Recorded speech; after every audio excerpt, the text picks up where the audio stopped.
मेरा नाम है प्रियंका, आप देख रहे हैं इट्स सिंपल। आज की वीडियो में हम बात करने वाले हैं what can you learn from a comedian. पहली चीज, कभी कभार कॉमेडियंस के जोक ऐसे होते हैं जिन पे हंसी आ नहीं रही होती, बट क्योंकि दूसरे लोग हंस रहे होते हैं इसलिए हम हंसना शुरू कर देते हैं। दैट इज, कभी कभार ऐसे दिखाते हैं ना टीवी स्क्रीन पर और इन सारी चीजों पे कि बैकग्राउंड में जो कॉमेडियन है वो जोक सुना रहे हैं और बैकग्राउंड में हंसने की आवाज आ रही है। वो जो बैकग्राउंड में हंसने की आवाज होती है ना, वो ऑलरेडी प्री रिकॉर्डेड नकली आवाज होती है और उसको सुनने की वजह से कभी कभार हमें भी हंसी आ जाती है। ये साइकोलॉजिकल इफेक्ट होता है कि बाकी लोग हंस रहे हैं, उन्हें देख के हमें भी हंसी आ जाएगी, बट डेफिनेटली वो एक रिकॉर्डेड साउंड होती है, फेक साउंड होती है, जबकि कोई भी हंस नहीं रहा होता, राइट। तो पहली चीज जो हमें कॉमेडियन से सीख सकते हैं वो ये है कि इन्फ्लुएंस करने की पावर। इन्हें तरीका पता है कि कैसे लोगों को तुम्हें इन्फ्लुएंस किया जाए, कैसे तुम्हें मैनिपुलेट किया जाए, कैसे तुम्हें उस जोक पे भी हंसा दिया जाए जिस पे कोई भी नहीं हंस रहा। एक्चुअल में हो सकता है एक कॉमेडियन बस एक स्क्रीन के आगे खुद ही रिकॉर्डिंग कर रहा हो और ऑडियंस हो ही ना, ऑडियंस सीट खाली हो,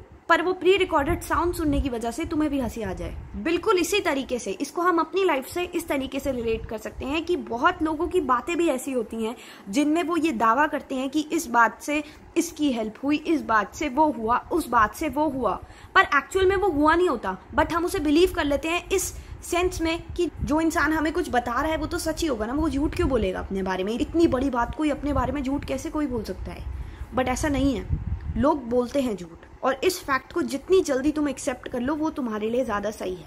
लोग इस हद तक झूठ बोलते हैं कि मैं अब किसी भी चीज़ का यहाँ पे नाम नहीं लूंगी, बट पुराने ज़माने में जब इंटरनेट फैसिलिटीज़ अवेलेबल नहीं थी तो काफ़ी लोग ऐसे भी थे, मॉन्यूमेंट्स को अपना बना के उन्हें बेच भी देते थे, लोगों को पागल बना के। तो एक कॉमेडियन से हम इंटेलिजेंस भी सीख सकते हैं। तुम्हें चीज़ों में अंतर समझ आना चाहिए, ये समझ आना चाहिए कि कौन सी बात सच है और कौन सी बात झूठ है, किस बात से तुम्हें मैनिपुलेट किया जा रहा है और कौन सी बात सही में तुम्हारे काम की है, ठीक है। दूसरी चीज़ जो हम एक कॉमेडियन से सीख सकते हैं वो है इमेज, क्योंकि एक कॉमेडियन की इमेज बन जाती है। सपोज करते हैं कि एक कॉमेडियन है, वो स्टेज पे आए, लोगों ने हंसना शुरू कर दिया, उसने अभी कोई जोक भी नहीं सुना था पर लोगों ने हंसना शुरू कर दिया, इसीलिए क्योंकि उसकी एक इमेज बन गई है दुनिया के सामने। लोगों को बस उसे देख के हंसी आ जाती है, लोगों को समझ आ जाता है अब ये एक जोक सुनाने वाला है, पहले ही हंस देते हैं लोग।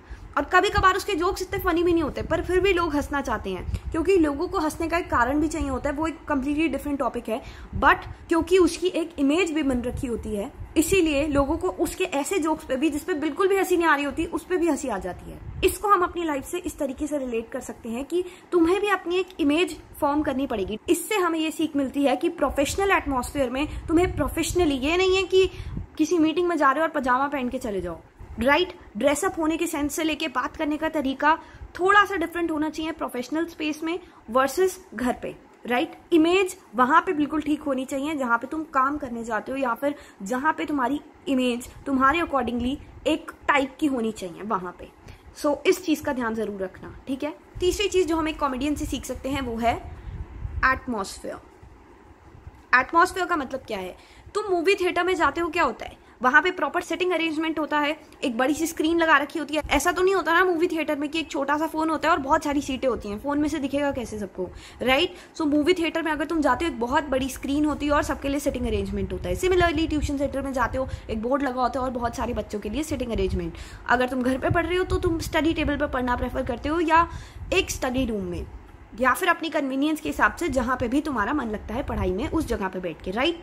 बिल्कुल उसी तरीके से एक कॉमेडियन जहां पे स्टैंड अप कॉमेडी करता है या फिर कुछ भी और जोक्स पास करता है, जोक्स क्रैक करता है, वहां का एटमॉस्फेयर थोड़ा अलग होता है। वहां पे तुम जा ही इसी इंटेंशन के साथ रहे होते हो टिकट खरीद के कि तुम वहां पे हंसने जा रहे हो। वहां का माहौल इस तरीके से सेटअप कर रखा होता है कि तुम्हें हंसी आए। इन द सेंस हो सकता है वहां पे राउंड टेबल्स हो और वहां पे बहुत सारे ऐसे सिटिंग अरेंजमेंट हो सर्कल्स में कि लोग ग्रुप्स में बैठे और थोड़ी बहुत डिस्कशन भी हो, थोड़ा सा लोग खुलें और खुल के बात करने की कोशिश करें। बिल्कुल उसी तरीके से एटमॉस्फेयर सेटअप किया जाता है स्टैंड अप कॉमेडी की जगहों पे भी, ताकि तुम वहां पे जाके थोड़ा ओपन अप हो और वहां पे अगर कॉमेडियन तुम्हारे साथ इंटरेक्ट भी करता है तो तुम भी अच्छे से इंटरेक्ट करो और खुल के हंस भी पाओ। द पॉइंट इज कि एटमॉस्फेयर बहुत ज्यादा जरूरी है। अगर हिंदी में कहें तो माहौल बनने वाली जो बात होती है वो बहुत ज्यादा जरूरी है। इन द सेंस इसे हम अपनी लाइफ से इस तरीके से रिलेट कर सकते हैं कि तुम पढ़ाई कर रहे हो तो डेफिनेटली कोई ऐसी जगह, कोई ऐसी प्लेस ढूंढो जहां पे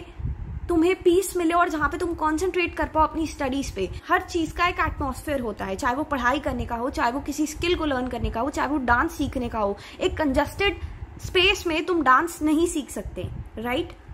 क्योंकि वहां पे बहुत ज्यादा चांसेस होंगे तुम्हें चोट लगने के, इसलिए तुम किसी हॉल में जाके या फिर कहीं और जाके किसी क्लासेस में जाके वहां पे डांस सीखते हो। सिमिलरली हर चीज को लर्न करने का एक एटमॉस्फेयर होना चाहिए प्रॉपर, क्योंकि वो उस चीज को याद करने में तुम्हें ज्यादा हेल्प करेगा।